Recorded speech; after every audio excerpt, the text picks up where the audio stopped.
मुझे बचपन से ही अंधेरे से बहुत डर लगता था। ऐसा लगता था कि अंधेरे में से कोई ना कोई बाहर आ जाएगा। तो इस वजह से जब मैं सोता था तो लाइट्स भी ऑफ नहीं करता था। वो जुम्मे का दिन था, मेरे पेरेंट्स ड्यूटी पे गए हुए थे क्योंकि उन दोनों की नाइट शिफ्ट लगी हुई थी।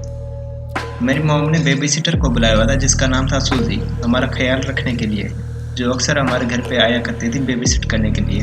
मेरी छोटी सिस्टर को सूजी बहुत पसंद थी, लेकिन मुझे इतनी खास पसंद नहीं थी, तो मुझे थोड़ी बेचैनी होती थी जब वो हमारे साथ होती थी। ये करीब 11 बजे का टाइम था। मैं मूवी देख रहा था लिविंग रूम में। सूजी ऊपर गई मेरी बहन को सुलाने के लिए। मुझे थोड़ी आवाज़ आई, मुझे ऐसा लग रहा था कि मेरी बहन सोना नहीं चाहती, इसलिए वो अपने कमरे में भाग रही है। तो मैं मूवी देखने में बिजी हो गया।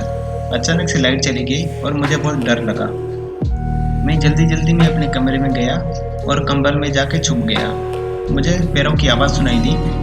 मुझे लगा कि सूजी मुझे चेक करने के लिए आ रही है कि मैं सोया हूँ कि नहीं। मेरे कमरे का दरवाज़ा खुला था, लेकिन मैं ये नहीं चाहता था कि सूजी को ये पता चले कि मुझे अंधेरे से डर लगता है। तो मैंने थोड़ा सा नाटक किया ताकि सूजी को लगे कि मैं सो रहा हूँ। मैंने कंबल थोड़ा सा नीचे किया ताकि मुझे कुछ दिखाई दे। तो अचानक मेरी नज़रें मेरी छोटी सिस्टर की डेड बॉडी पे जाके पड़ी, जो टेबल पे पड़ी हुई थी, और मैंने वहाँ पे सूजी को देखा। वो दीवार पे कुछ लिख रही थी मेरी सिस्टर के खून के साथ। तो जब उसने लिखना बंद किया और थोड़ी साइड पे हुई, तो उसने दीवार पे लिखा हुआ था कि मुझे पता है कि तुम अभी तक नहीं सोए।